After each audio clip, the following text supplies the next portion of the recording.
Ainsi donc, le premier rapport de la Côte d'Ivoire sur les droits humains a été présenté. Voici les réactions des ONG et de la société civile au micro de Victorien Angwa-Tché. Notre désatisfaction, ce rapport augure des lendemains meilleurs en obligeant notre pays à engager véritablement le dialogue avec la Commission africaine des droits de l'homme et des peuples, mais aussi surtout à s'engager à prendre en compte un certain nombre de points importants qui sont entre autres la question du foncier rural. La qualité du rapport de ce qu'a présenté Monsieur le ministre, ça dénote d'une certaine démocratie et surtout d'une volonté du gouvernement de vouloir aider le peuple. Venir en aide aux nécessiteux, construire des logements, donner la santé, donner l'instruction, l'école pour tous, le droit de la femme.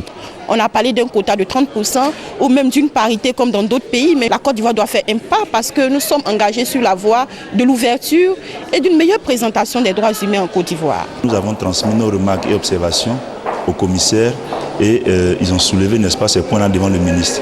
Donc le ministre a répondu à ces questions-là dans la mesure du possible.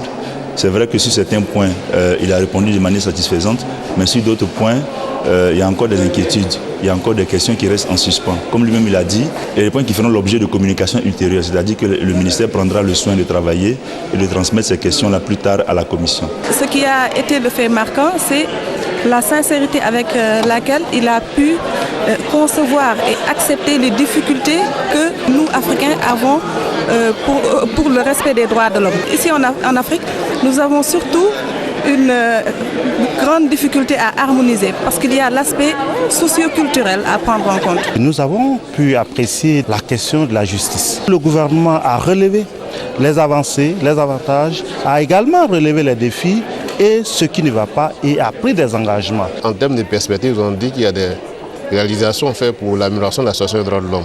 Nous espérons faire le suivi avec le ministère pour que les promesses qui ont été prises devant la commission se réalisent.